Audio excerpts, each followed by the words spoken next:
Now, let's embark on the compilation process, which begins with a set of source files that you intend to compile. So while it is possible to have just one source files, larger programs typically consist of multiple files. So this approach not only facilitates project management, but also accelerates compilation. So if a single file undergoes changes, you only need to recompile that specific file instead of the entire code base.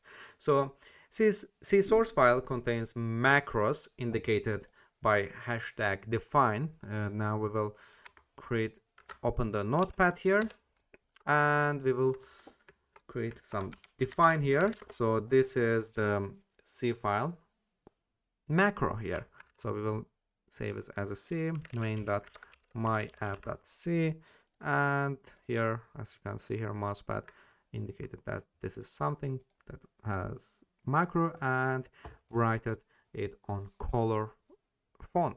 So, and we also have the include here. So the include directive here are used to incorporate header files with .h extensions that the source files relies on. So during the processing phase, these derivatives are expanded, resulting in pure C that is ready for compilation. So to illustrate this process, let's examine an example application using the GCC compiler, which serves as the default compiler in many Linux distributions, and including Ubuntu, the operating system installed on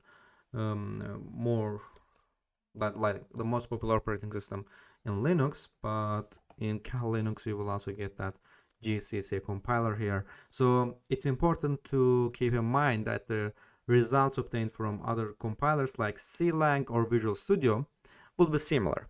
As mentioned earlier, all code examples in this course will be compiled into 86/64 code unless specified otherwise. So now we will create a C code, and which first we will include the studio Hutch, because we will need that for print here, and after that we will define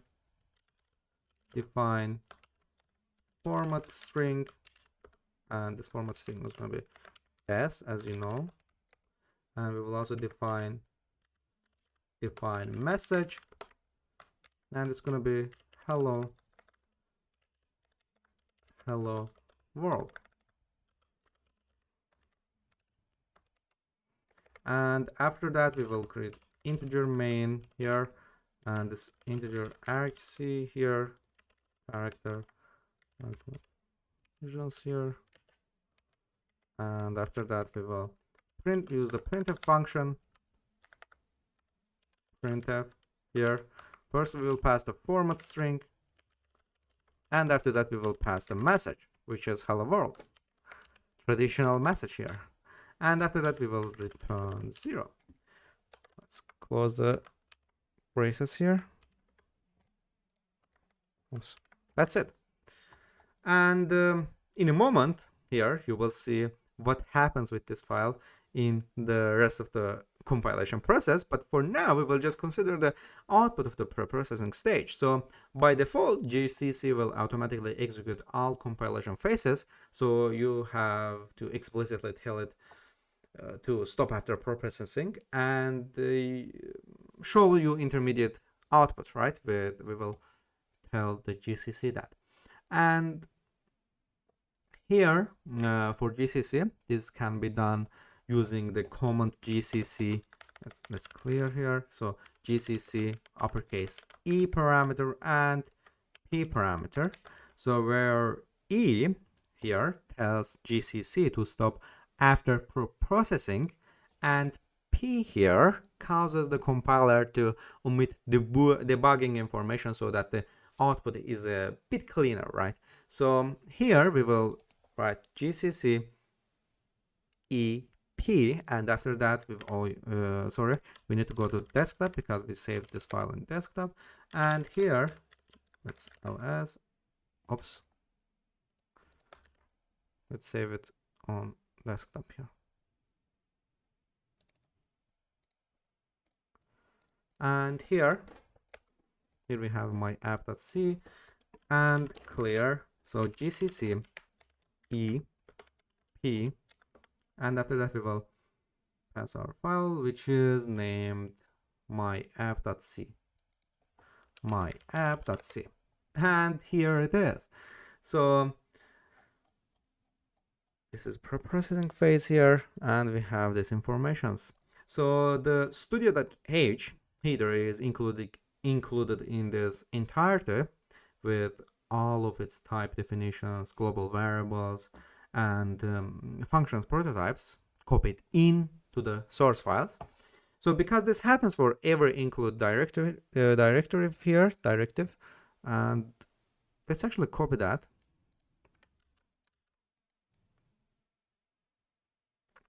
And we will copy that right now, and we will paste and analyze it further. New, and that's it. And here we have integer main here. So, and the preprocessor also fully expands all use of any macros you defined using define. And in this example, this means both arguments here, the format string and here, the format string and message, are evaluated and replaced by the constant strings that they represent here. But strangely, we don't have the format string. So we have this one mistyped this string here, and if we try to do that, like usually compile this my app.c, we will get an error here because we have this string not defined properly because of the word miss here. That's it. And now if we compile this will compile without problem. And let's run this again. And here, as you can see here, we are seeing S and hello world here. So now and as you can see here, this means that both arguments to printf, which is format string, and message are evaluated and replaced by the constant strings that they represents. So this was the preprocessing phase of C and compiled languages. And in next lecture we will also learn the compilation phase. So I'm waiting you in next lecture.